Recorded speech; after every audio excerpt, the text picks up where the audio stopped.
매도는 이미 했는데 그 다음 집을 이제 못 잡은 그런 경우들이 많은 거예요. 어쩔 수 없이 지금 무주택자로 남아 계신 분들도 있는데 이분들이 사실은 가장 속상하시거든요. 그래서 다시 돌아가려고 봤더니 기존에 우리 집도 이미 올랐어. 그래서 돌아가지도 못하고 이 1주택자 같은 경우에는 돌아가는 집보다는 좋은 집으로 가야 되는데 적절치가 않은 거예요. 왜냐하면 대출 한도는 6억 원으로 정해져 있고 매도한 금액도 어느 정도 되어 있는데 이 금액으로 움직이자니 애매하고 그분들이 어떻게 움직일지 저도 궁금합니다.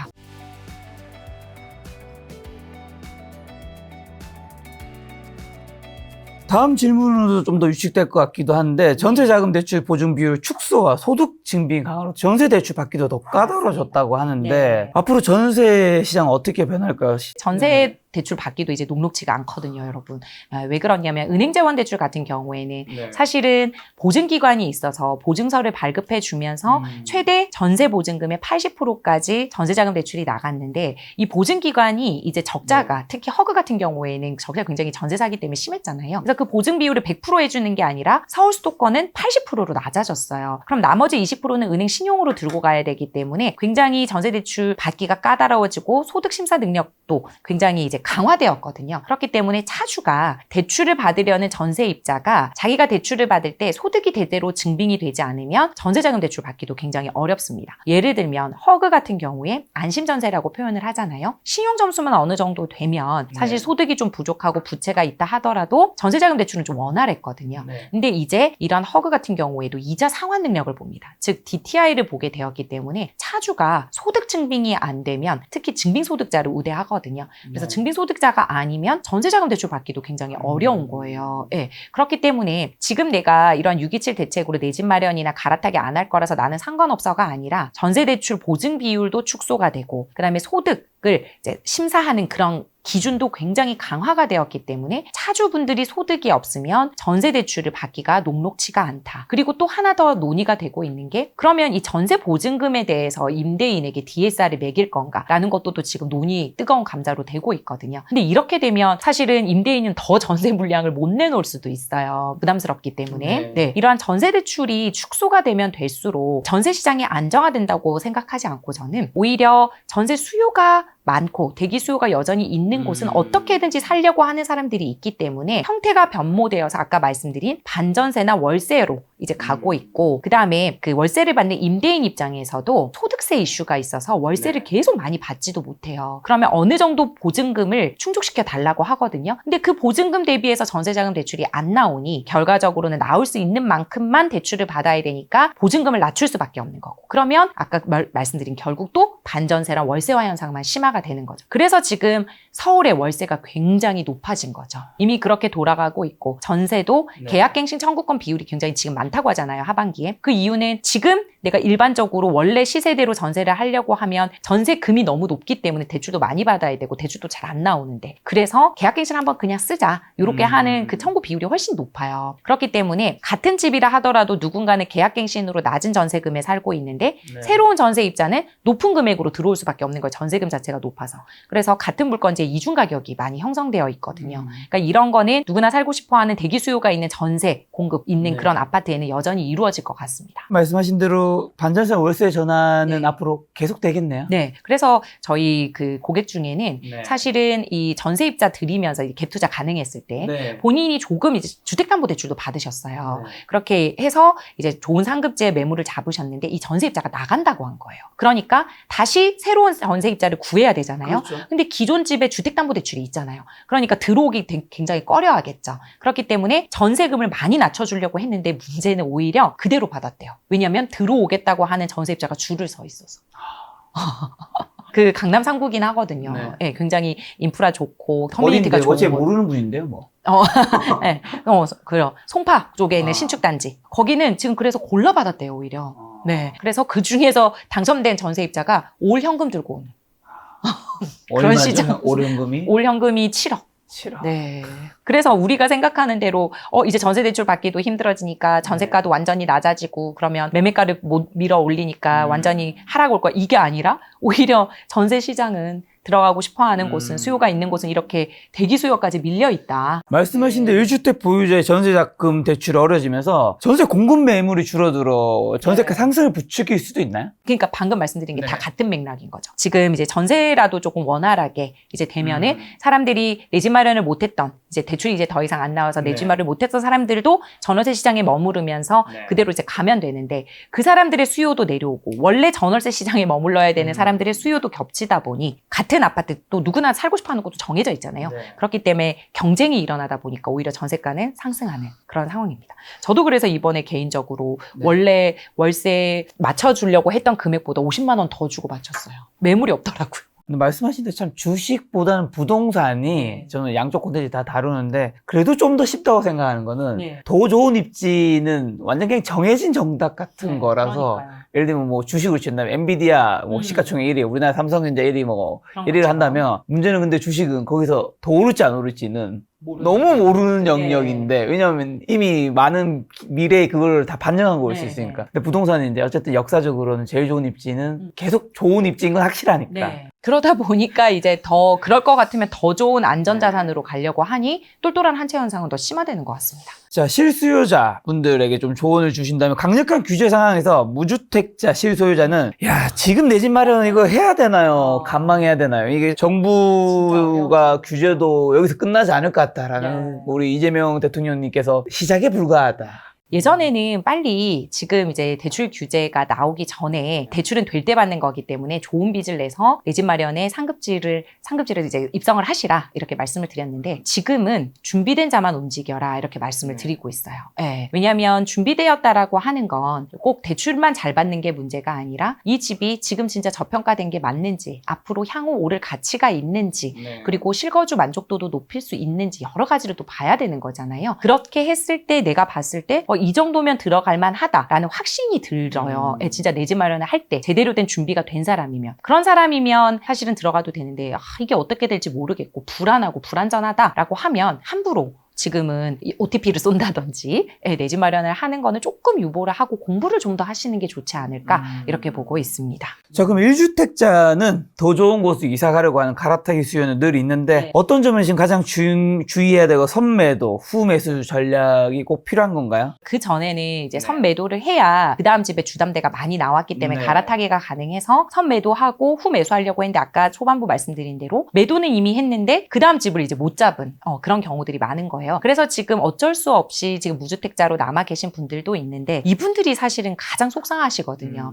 그래서 다시 돌아가려고 봤더니 기존에 우리 집도 이미 올랐어. 그래서 돌아가지도 못하고 배액배상 얘기도 나오고 있는 거고 이 1주택자 같은 경우에는 돌아가는 집보다는 좋은 집으로 가야 되는데 적절치가 않은 거예요. 그래서 이분들이 지금 가장 큰 고민이지 않을까. 왜냐하면 대출 한도는 6억 원으로 정해져 있고 매도한 금액도 어느 정도 되어 있는데 이 금액으로 움직이자니 애매하고 약간 요런 거예요. 그래서 그분들이 어떻게 움직일지 저도 궁금합니다. 자, 그리고 내 소득에 맞는 대출 규모는 좀 현명하게 판단하는 기준은 좀 어떻게 될까요? 그리고 정책자금대출, 은행 지원대출 중 뭘 우선 고려해야 될까요? 사실은 제가 연봉 한 5천만 원 미만이면 정책자금 대출부터 항상 보라고 말씀을 드렸어요. 왜냐하면 정책자금 대출은 DSR, 즉 총부채 원리금 상환 비율을 보는 게 아니라 이 대출을 받았을 때 얼마나 이자를 잘 갚을 수 있느냐, 즉 DTI만 보고 움직일 수 있기 때문에 시용대출이 다소 있다 하더라도 소득이 좀 적다 하더라도 은행에서는 대출이 안 나올 게 정책자금 대출에서는 나왔거든요. 신용대출과 함께 이용을 하면서 뭐 4, 5억대 내 집 마련도 할 수 있고 이런 분들이었는데 지금 이제 한도도 많이 줄었잖아요. 지금 아까 말씀드린 대로 대출 총량 규제에 들어가면서 원래 내가 받아야 되는 금액보다 덜 나오고 자본금은 더 많이 필요한 상황이니 그러면 가격은 내려오지 않은 상황에서 더 많은 자본금을 무리해서 가져오는 게 맞나라는 그런 생각도 조금 듭니다. 그래서 지금 시장에서는 오히려 내 소득을 좀 더 높여서 내 몸값을 높여서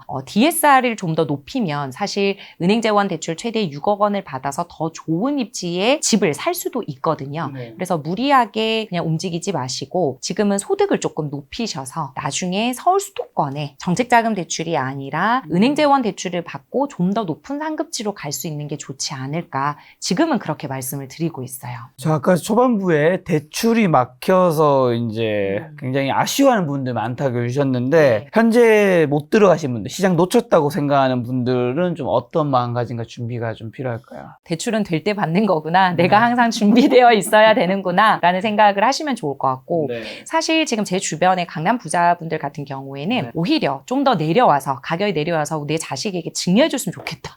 이런 생각을 하시는 분들도 많거든요. 정말 어떻게 보면 배부른 소리. 네, 그렇기 때문에 사실 누군가에게는 위기지만 누군가에게는 기회가 될 수도 있는 장입니다. 지금 내가 준비가 되어 있고 늘 공부가 되어 있다면 반드시 나에게 맞는 집은 오거든요. 기회가 반드시 옵니다. 그때를 위해서 지금은 공부할 때가 아닌가. 사실 지금 여러분 부동산에 임장 가면 소장님들이 굉장히 브리핑을 잘해주거든요. 사람들이 없어요. 네, 없기 때문에 오히려 지금 내가 예전에는 가면 귀찮아서 말씀 안 해주시고 사지 않을 거면 물어보지 마 이랬을 텐데 지금은 사장님 뭐 이 정도 해서 대출 좀 풀리면 살려고요 하면은 또 브리핑 잘 해주시거든요. 네, 그리고 그동안 이제 내가 어떤 부분이 부족했는지 그런 것들을 잘 공부할 수 있는 시장이기 때문에 지금은 무리해서 오버슈팅은 하지 마시고 한번 이제 보다 보면 갑자기 또 내가 이제 소장님으로부터 금매를 또 받을 수도 있는 거고요. 기회를 만날 수도 있는 거기 때문에 이 시장만 떠나지 마시고 차분히 준비하다 보면 기회가 온다. 이렇게 말씀드리고 싶습니다. 알겠습니다. 마지막으로 한 3가지만 더 여쭤보면 최근 일부 은행에서는 다시 주택담보대출 금리 인상하고 신규 대출 중단 움직임까지 보이고 있다는데 사실인지라 그럼 연말로 갈수록 돈 빌리기는 더 어려워지는 건가요? 네, 지금 사실은 월별, 분기별로 관리를 하고 있기 때문에 작년처럼 연말에 아예 대출이 안 되고 이런 거는 좀 덜할 거지만 아까 말씀드린 대로 총량 자체를 50% 이내로 감축을 해버렸고 그리고 627 대책 때문에 사람들이 원래 대출을 받을까 말까 하신 분들도 이미 다 받으려고 지금 수요들이 움직였거든요. 그래서 3분기는 거의 마감된 은행들이 대부분입니다. 그래서 4분기 10월, 11월, 12월 이제 열릴까 말까 이렇게 보고 있기 때문에 신규 대출 접수권도 안 받는 은행들이 꽤 많거든요. 지금 4분기 때 사실은 잔금을 하시려는 분들이 굉장히 불안을 겪고 있어요. 그리고 원래 은행들이 상반기에 영업을 다 하고 하반기에는 모자란 총량 정도를 채우기 때문에 굳이 무리해서 대출이 또 안 나가시거든요. 그래서 제 지인이면 저는 잔금 날짜를 조금 조정을 해서 내년 초로 조금 미루시던지 연말로 갈수록 확실히 총량 때문에라도 지금 확실히 잘 나오는 상황은 아닐 겁니다. 그럼에도 불구하고 모든 은행들이 다 막힐 것 같지는 않아요. 내가 원하는 주거래 은행에 좋은 금리를 못 받아서 그렇지 찾아보면 또 되는 은행들도 있을 거기 때문에 너무 불안해하지는 마시고 왜냐하면 10월, 11월 잔금분들도 꽤 많으시거든요. 네, 그 627 이전에 계약은 했는데 잔금을 늦추신 분들이 꽤 된단 말이에요. 그러니까 그분들 굉장히 불안해하고 계시는데 그 불안감을 조금 내려놓고 그리고 왜 그렇게밖에 말씀 못 드리는 게 이 주담대 같은 경우에는 지금 접수를 받지 못하고 보통 빨리 받아도 대출 접수 자체를 2개월 전에 받아요. 네, 잔금 치르기 2개월 전에 받기 때문에 아직 10월 잔금이신 분들은 접수 자체도 못했단 말이에요. 그래서 굉장히 불안해 하시는데 아직까지 아무리 문재인 정부 때도 그랬고 대출이 아예 15억 이상 못 나오는 것에 있어서도 접수 건수 즉 종전 규정을 적용해 주겠다라고 하는 거는 다 살려줬기 때문에 너무 불안해 하지 마시고 627 이전에 계약하시고 이제 기다리고 있으신 분들은 괜찮다. 근데 지금 계약하고 들어가시려는 분들은 잔금을 내년으로 미뤄라. 이렇게 말씀드리고 싶습니다.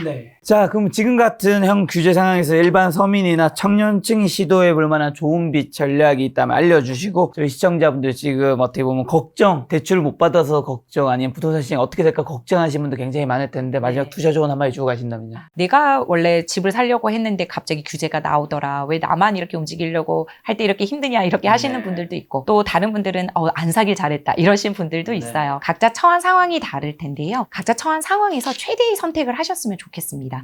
잘 살 때 잘 사는 것도 중요하지만 안 사야 할 때 안 사는 것도 굉장히 중요한 투자 포인트라고 생각을 하거든요. 안 사야 되는 매물을 들고 있어서 계속 고전하시는 다주택자분도 굉장히 많이 봤습니다. 사실 마음 편한 무주택자가 더 나을 수도 있어요. 안 팔려서 계속 울고 계시는 분들도 세금 때문에 고생하시는 분들도 꽤 많거든요. 그래서 이제 너무 부정적으로 생각하지 마시고 그 다음 기회가 왔을 때 꼭 잡을 수 있는 기회를 가지셨으면 좋겠고요. 아까 말씀드린 대로 주택 부분에 있어서는 지금 가계대출 규제로 많이 막혀 있지만 예를 들어서 오피스텔 같은 경우에는 주택이 아니에요. 그렇죠. 대출에 있어서는 비주택이거든요. 그러면 예를 들어 타워팰리스 같은 경우에 아파트로 되어 있는 부분에 대해서는 대출이 굉장히 제한적이지만 이게 오피스텔 부분에 있어서는 또 대출을 받을 수 있는 방법이 있는 등 빈틈 전략은 여전히 있을 수 있거든요. 공부하고 기회를 보시면 나에게 맞는 매물이 올 수도 있습니다. 지금은 차분히 나의 자산 상황을 한번 점검해 보시고 내 몸값을 올려서 소득을 높이고 그다음에 공부하는 시기이기 때문에 이 시장 떠나지 마시고 긍정적인 사고로 계속 머무르시면서 기회를 보시면 좋겠습니다. 자, 대출 전문가신데 오늘 소득에 대한 얘기도 많이 해주셨는데 소득은 얼마나 중요한 건가요? 소득이 높아야지 당연히 대출도 높아지는 거기 때문에 중요한 거겠죠? 네네. DSR이라는 것 자체가 이 내 소득을 가지고 얼마나 모든 부채의 원리금을 상환할 수 있는가를 보는 능력이고 그 범위 내에서만 지금은 모든 은행 대출이 나가고 있기 때문에 소득이 너무나도 중요합니다. 즉 근로소득이나 연금소득이나 이런 소득 등 증빙소득이 있으면 너무 좋겠지만 만약에 그런 증빙소득자가 아니라 하더라도 본인 명의의 카드를 쓰셔서 소득을 만들어 두신다든지 국민연금 납부금액, 건강보험료 납부금액 등으로 이제 대체소득, 추정소득을 만들어 둘 수도 있거든요. 이러한 대체 추정소득으로 SGI 같은 경우는 전세자금 대출도 받을 수가 있기 때문에 이렇게 소득 부분에 있어서는 확실히 확보를 해두시는 게 은행에서 대출 받으시기 좋기 때문입니다. 신간 내신 거 있잖아요. 책 공부는 한번 하고 가시면.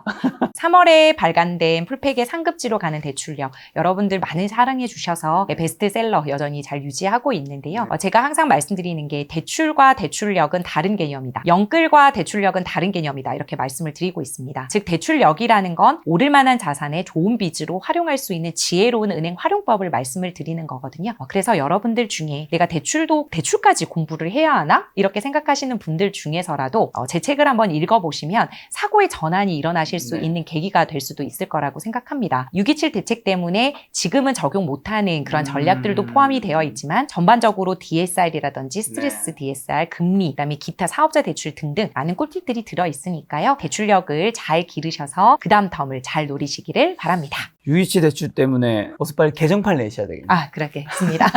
개정판 얼른 준비하도록 하겠습니다. 대출 관련해서 궁금하신 분들은 여러분들 그 책 보신다면 많은 도움 받을 수 있으리라 생각합니다. 또 다음번에 이슈 생기면 대표님 모시고 좋은 이야기 들어보도록 하겠습니다. 오늘만 내 손님은 풀팩 강용호 대표님이었습니다. 지금까지 소중한 시간 함께해 주셔서 정말 감사합니다. 오늘도 김 작가였습니다. 고생 많으셨습니다. 감사합니다.